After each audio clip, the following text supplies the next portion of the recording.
Appendix 4 of the Holy Quran by Abdullah Yusuf is Egyptian chronology and Israel. And Pharaohs and Kings, is that the book and series that I've talked about before, where the guy is basically a fundamentalist. And by a fundamentalist, he looks to the Egyptian and Israelite sources and says, hey, there's a truth behind this series of history, and it lies something, and these two traditions pick up part of it. So, we interpret a court, based on the evidences, the fundamentals, but anyways, in order to get some idea of the comparative chronology of Egypt and Israel, we must first consider what data we have for Egyptian chronology.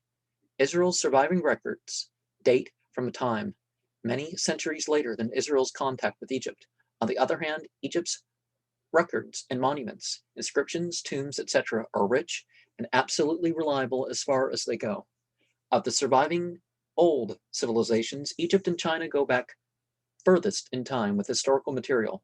Egypt has more interest for us because geographically it was centrally situated and was influenced by almost every important cultural movement in Asia, Europe, and Africa.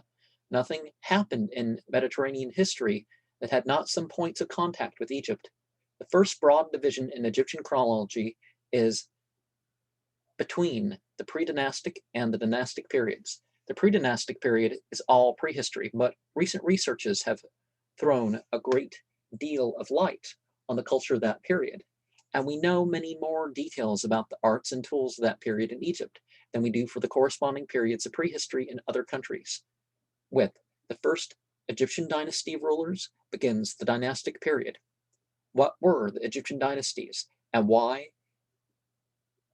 is so much prominence given to them in Egyptian chronology?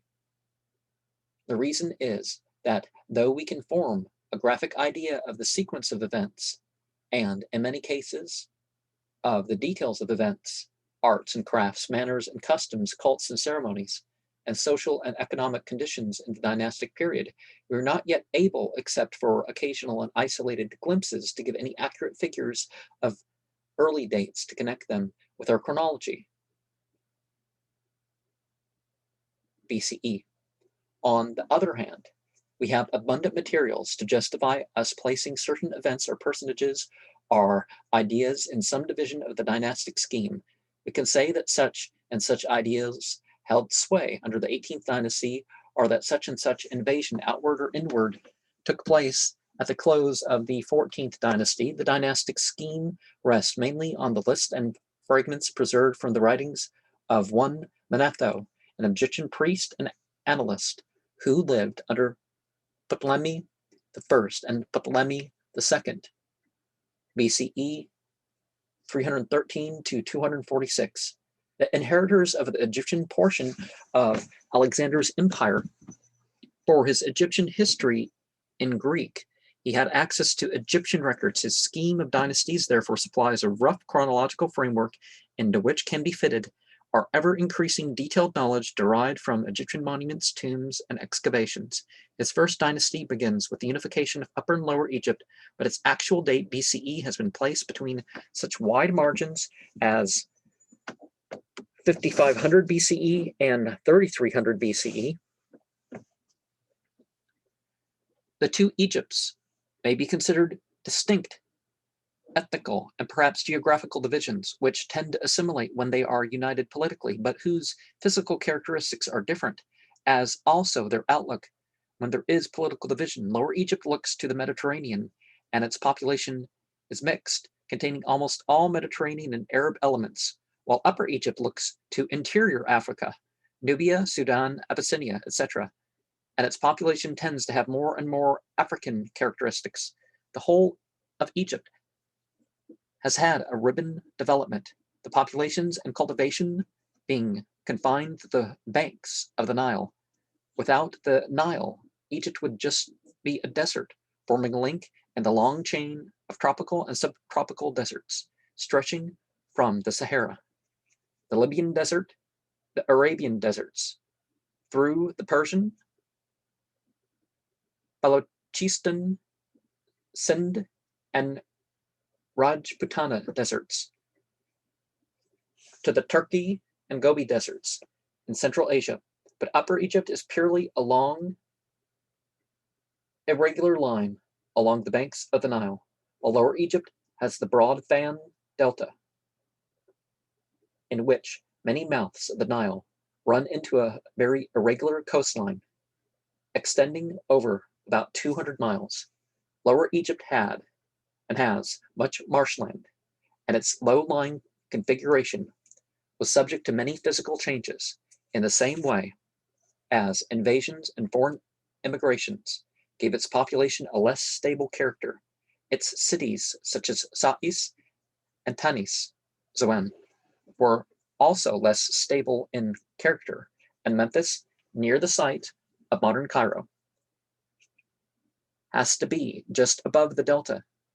On the other hand, the capitals in Upper Egypt, such as Thebes or No, with their magnificent temples and tombs, were safe above Nile waters in the highest inundations until the modern dam of Aswan was built many miles above them. Even after the union of the two Egypts, the king wore a double crown. The boundary between Upper and Lower Egypt was never clearly defined because, in spite of frequent interruptions in the unity of the country, the identification of Egypt with the Nile made the unity of Egypt a political and economic necessity. The present boundary of Lower Egypt is just south of Cairo, making Lower Egypt include just the delta. The tract between Cairo and Asyut is sometimes called Middle Egypt and is distinguished from the rest of Upper Egypt, which is higher up the river. There being such wide variation in the estimate of ancient dates by competent authorities, the only practicable course is to refer ancient events to dynasties according to Manetho's scheme. In the latter dates, it is sometimes possible to express a date in approximate figures, BCE, but such figures are uncertain, whereas the sequence of dynasties may be taken to be a stable fact in Egyptian history, although some of Manetho's material, when it can be tested, has proven to be inaccurate. But we have only Manetho secondhand. The inaccuracies may be due not to Manetho, but to his transmitters. 31 such dynasties are reckoned, and they may be grouped into periods as follows. The Old Kingdom dynasties 1 to 8, including the first 3 dynasties with a new orientation in Egyptian art, and dynasties 4 to 6, the Pyramid period, during which the Great Pyramid and the second and third pyramids of Giza were built. The capital now came to Lower Egypt, to the site of Memphis near modern Cairo. Now we find in a lot of these sites that the ancient Egyptians rebuilt on other things. So some of the dates, yeah, these constructions is part of this building, but they restored a building. So the Middle Kingdom, dynasties 9 through 17. In dynasties 9 and 10, the center of gravity moved from Memphis in Lower Egypt to Middle Egypt. In the 12th dynasty, many of the great monuments of and near Thebes, Karnak, Luxor, etc., were constructed. Perhaps the movement higher up the river was necessitated by foreign invasions in Lower Egypt. Dynasties 15 through 17 are called the Hyksos period, when a Syrian dynasty was established in Lower Egypt with a sort of lordship over the native dynasties of Upper Egypt and the international connections in other Mediterranean countries. We shall presently speak of the Hyksos pharaohs who have been placed in the 17th, 18th, and even 26th century BCE. The New Empire, dynasties 18 to 20, crowded with events. The dates now begin to be more definite. The period may be placed about 1580 BCE and about 1200 BCE. The foreign Hyksos were driven out. The empire was extended to Syria and Nubia. Perhaps even the Euphrates was reached. Some of the most wonderful works of Egyptian art date from this period.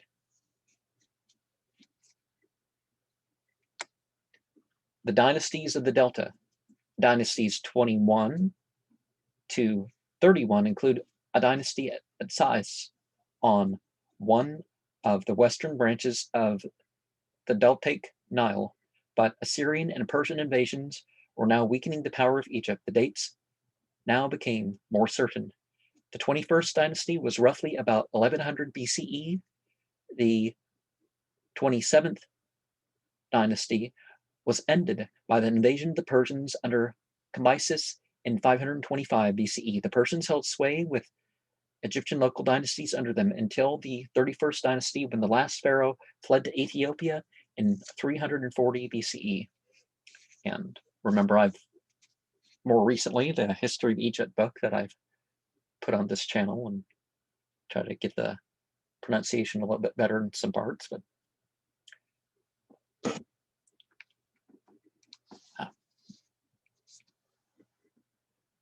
the Egyptian dynasties have now ended, and we are in firm history, the Macedonian period after Alexander's conquest, 332 BCE, and the dynasty of the Ptolemies, 323 BCE to 30 BCE, and the Roman period, 30 BCE to 639 of the Common Era, after which the Arab and Turkish conquest evolved modern Egypt and Muslim Egyptian civilization. Having cleared the chronological background, we are now in a position to examine the data about Israel's stay in Egypt in order to see if we can get some idea of the time in Egyptian history when the contact took place. Now, if you look at Egyptian mythology and language, it can help you understand some of those things in the Bible a little bit better. We saw that dynasties 15 to 17 were concerned with the Hyksos or shepherd kings. They were foreigners from Asia, but it's not quite clear exactly what race they belonged to. Josephus supposed that they were Israelites, but that theory is untenable. It has been conjectured that they were Phoenicians or Amalekites or Hittites, or in any case, they were Semites. They founded a city called Zoan Tanis on one of the eastern branches of the Deltaic Nile, and were in close communication with the Hittite city of Hebron in the south of Palestine. That would be their own city, but their capital would probably be the same old Egyptian capital at Memphis when they were well established. They are credited with having invented the Semitic alphabet of 22 letters, which through the Phoenicians is the parent of all modern alphabets. No, we can trace some of it back to ancient Egypt. Some of it can be traced back to the Persian cuneiforms, but 22 to 30 letters was the variations of the alphabet that they called Aramea. And every tribe and language that spoke this, this is the language that the Hebrews speak, and this is the language that these people speak. But the language itself, I don't see any reference that before Christianity it was called the Hebrew language. That Hebrew was basically what people thought of the language because the Hebrews were a smaller tribe with that. But their invention probably helped in the process of converting old Egyptian hieroglyphs from the picture writing to phonetic writings, as the Hyksos had close relations with Hebron and Palestine, and Abraham and Israel had settled in the Palestinian country. A nexus would be established by which the first Israelites would be attracted to Zoan and Egypt. It must also be remembered that southern Palestine was a poor country and subject to frequent famines, while Deltaic Egypt was well watered by the Nile and suffered from famines only on the rare occasions when the Nile failed to inundate. The attraction of Egypt for the famine-stricken lands of the neighborhood would therefore be strong, and this is proved in the story of Joseph and his brethren. Can we form even a rough idea of the dates of the Hyksos occupation? At the latest, the Hyksos period ended in 1600 BCE. Renan is therefore probably not far wrong when he places the Hyksos occupation about 2000 BCE, possibly a date between 2000 BCE and 1600 BCE. Well, 1700s and the 1400s might be a little bit more like 1700s and 1200s as the Egyptian, the Israelites in Egypt period, may be nearer the mark. If we suppose Joseph to have been wazir of one of the Hyksos pharaohs in the Delta, there is no great violence or of probabilities in this suggestion, as Joseph and the Hyksos would be of kindred races. Well, really the same race, I would say. The Egyptians and the others and the Semites were really, the same race here. But anyways.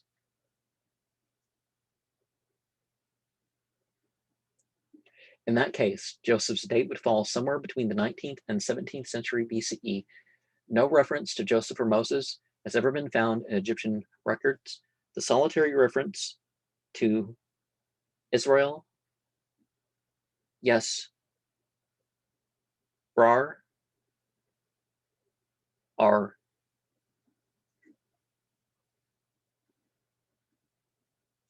R and L sometimes takes place of each other when you look at Egyptian words, but in the stela of Mer and Ptah are Meneptah, about 1225 BCE. It seems to refer to Israel and Palestine rather than to Israel and Egypt. At this, we need not wonder, as the pharaoh who honored Joseph was strictly speaking only a foreigner. When the reaction against the Hyksos took place and the Hyksos were overthrown, the Egyptians would not probably be anxious to remember the interrupted period or to preserve its memory. The pharaoh who knew not Joseph looked upon the Israelites as contemptible slaves not worthy of thought, except when they revolted, and then only as a despised race, fit to be punished and kept in its place. It may be noted, however, that the land of Goshen, in which Israel dwelt and multiplied between the time of Joseph and the time of the Exodus, was a frontier tract of Egypt, in the neighborhood of the Hyksos city of Zoan in the Delta. In seeking the approximate date of Moses, we must look again to the probabilities of Egyptian history. It was formally the received opinion that Ramses II, say about 1250 BCE, was the pharaoh who oppressed Israel in Egypt, and that the Exodus may have taken place under his immediate successor, Meneptah, say about 1225 BCE. The vigorous policy of Ramses II and the spirit of his time would be consistent with this view, but this date is almost certainly too late. There are indications pointing to the Israelites having already settled in Canaan by this time. The Hyksos were turned out by the 18th dynasty, which established a new empire in the 16th century BCE. Thothmes I, Thutmose, about 1540 BCE, is more likely in his first flush of his nationalist campaign to have oppressed the Israelites and led to the Exodus. His date fits in better, and his character also accords with its description in sacred history. He centralized the monarchy and made it a military autocracy. Militarism went with the lust of war and foreign conquest. He carried his arms as far as the Euphrates. Slaves, plunder, and foreign tribute made Egypt opulent and arrogant, and he added many monuments to Thebes. We can imagine him in his splendid court, scarcely paying any attention to Moses, and viewing all his complaints with an amusement mingled with contempt and impatience. But retribution was to come in Allah's good time.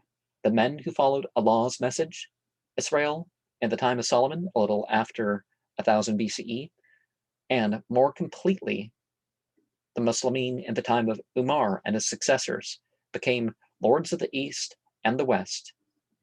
See Surah 7, 137. And ancient Egypt's glories were eventually buried in the sands. It was the same pharaoh, Thothmes, who took for a partner on the throne his daughter Hatshepsut. If Thothmes was the pharaoh in Moses' story, we may suppose that it was the same celebrated, strong-minded lady, Pharaoh's daughter, who found the child Moses, see Exodus 2:10, and brought him to her mother to be adopted into the family, see Surah 28:9. Like her father, she was a great supporter of the national cults. Moses was nurtured in the palace and learned all the wisdom of the Egyptians.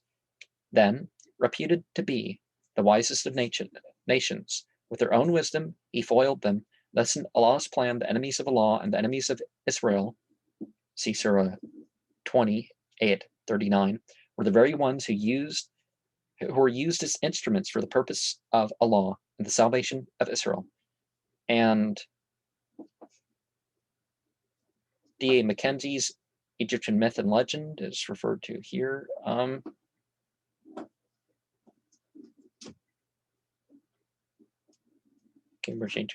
But one of the Sufis